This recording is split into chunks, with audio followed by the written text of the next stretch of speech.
Ini yang membuat murka Allah. Ya, jarang sekali disadari bahwa inilah yang justru mengundang murka Allah hingga Allah menurunkan azabnya. Allahu Akbar. Allahu Akbar. Allahu Akbar. Inti dakwah para nabi adalah mengajak kepada tauhid, mengajak kepada la ilaha illallah. Assalamualaikum warahmatullahi wabarakatuh. Waalaikumsalam warahmatullahi wabarakatuh. Ahlan wa sahlan. Bertanya Ustadz, Tafadhal. baru-baru ini diberitakan ada ikhwan yang menendang sesajen yang diletakkan di Semeru dengan tujuan oleh yang meletakkan sesajen agar tidak terjadi musibah lagi. Tapi herannya tindakan ikhwan yang menendang sesajen tersebut malah dilaporkan oleh notabene adalah umat Islam juga kepada polisi, dan ana dengar ikhwan tersebut sudah ditangkap. Pertanyaannya, apakah orang yang menaruh sesajen dan yang melaporkan tersebut sudah masuk dalam golongan yang sudah keluar dari Islam, Ustadz, karena melakukan kesyirikan? Jazakumullah khairan. Barakallahu fiik. Ahibati fillah. Kita perlu belajar agama ini dan belajar tentang bagaimana menyampaikan agama ini. Bicara memberikan sesajian kepada selain Allah Azza wa Jalla adalah salah satu bentuk kesyirikan. Bagaimana dia menyembah Allah dan menyembah selain Allah. Kalau tadi perlu ditanyakan, sesajen itu buat siapa sih? Apakah pembuatan sesajen itu untuk Allah? Coba tanyakan. Kalau untuk Allah, di ayat mana Allah minta kita buat seperti itu? Sehingga kita beribadah mengikuti apa yang diajarkan Nabi SAW. Namun, perbuatan syirik pun, seperti menyembah berhala-berhala, apakah dengan mudahnya kita boleh menghancurkan berhala-berhala tersebut? Bayangin ya, ini pelajaran buat semua. Kita tahu Nabi Ibrahim, mungkin seorang mengatakan Nabi Ibrahim alaihissalam Ustaz, menghancurkan berhala-berhala. Iya, kemudian dibakar Nabi Ibrahim sama kaumnya. Itu sebagai konsekuensi beliau menegakkan agama Allah Azza wa Jalla, yang itu dilakukan Nabi Ibrahim dan Allah menyelamatkan Nabi Ibrahim alaihissalam. Artinya beliau melakukan itu berdasarkan wahyu Allah Azza wa Jalla. Tapi konsekuensinya beliau dibakar sama kaumnya. Nabi kita Muhammad alaihi salatu wassalam, beliau selama 13 tahun berdakwah di kota Mekah. Satu pun berhala nggak ada yang ditendang.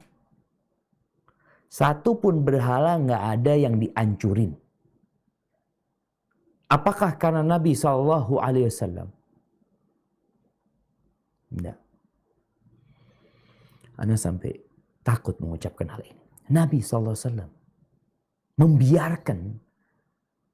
Tapi karena memang ingkar mungkarnya dengan cara yang lain.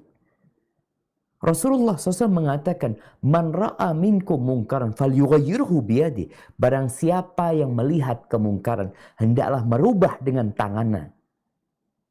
Fa in lam yastati' fa bilisan. Kalau nggak mampu, maka dengan lisannya. Nabi nggak mampu merubah selama 13 tahun. Satu pun nggak ada patung yang dihancurin. Umar bin Khattab radhiyallahu ta'ala anhu, seorang yang begitu tegasnya, juga nggak ngancurin patung-patung yang ada di Ka'bah. Mereka tawaf, mereka sholat menghadap ke patung-patung. Di sini kita perlu belajar tentang bagaimana cara mengingkari kemungkaran.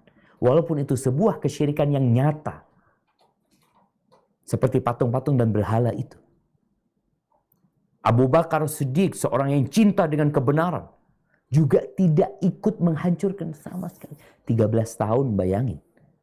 Gimana Nabi SAW? Sabar. Terus, apakah itu namanya membiarkan kemungkaran? Tidak. Kan syarat mengingkari kemungkaran dengan tangan itu kalau mampu. nggak mampu dengan lisan. Disinilah tugas Nabi SAW. 13 tahun berdakwah dengan lisannya.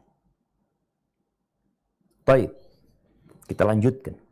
Setelah Nabi SAW hijrah ke kota Madinah, Nabi SAW sempat balik ke Mekah pada tahun ke-6. Tahun ke-6 itu beliau mau umroh, tapi nggak bisa umroh. Dihalangi. Kenapa? Karena kota Mekah di bawah kekuasaan orang-orang musyriki. Umat Islam nggak bisa masuk. Nggak boleh masuk, nggak masuk. Apakah mereka maksa? Oh ini, kita mau ibadah, nggak boleh masuk.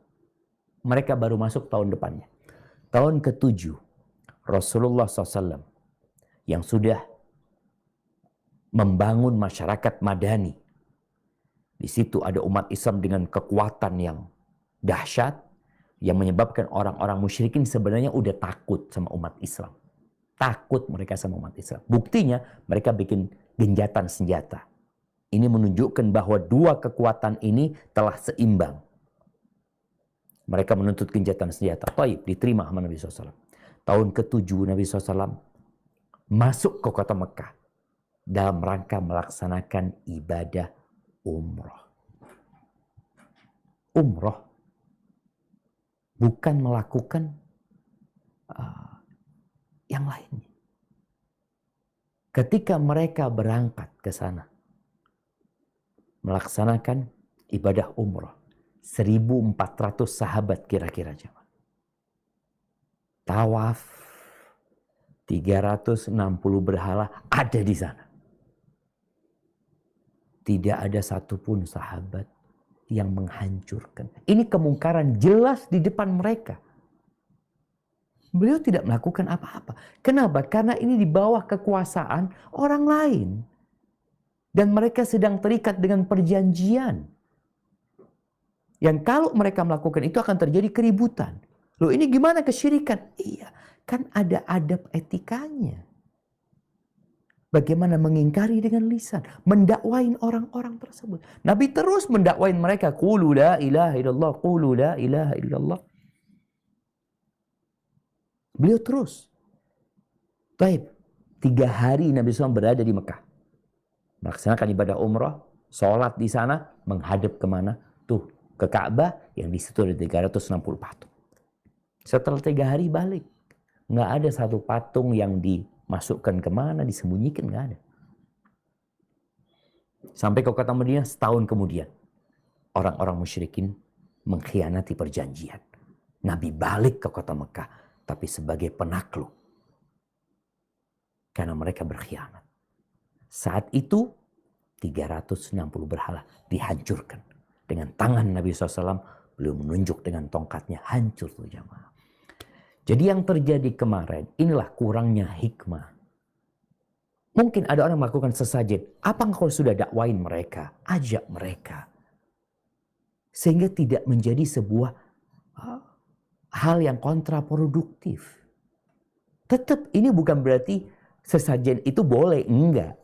Sebagaimana sampaikan tadi, 360 berhala itu ada di sana. Nabi tidak menghancurkannya. Bukan berarti itu boleh. Enggak. Itu tetap perbuatan mungkar. Tapi kan bagaimana cara kita mengingkarinya. Dan kita tidak boleh terlalu fokus. Oh gimana dengan orang itu, gimana dengan yang melaporkannya. Udahlah mereka mungkin juga nggak ngerti, mungkin juga nggak paham. Ini tugas kita juga mendakwain mereka. Mungkin itu yang dapat jawaban Ana ya. Tapi jelas tadi kesyirikan tetap kesyirikan. Kemungkaran tetap kemungkaran. Hanya bagaimana cara kita mengingkarinya. Nabi SAW sudah memberikan tahapan-tahapan. Dan beliau juga sudah memberikan contoh yang real. Yang seharusnya kita umat Nabi SAW mengikuti Nabi SAW. Barakallahu fikna.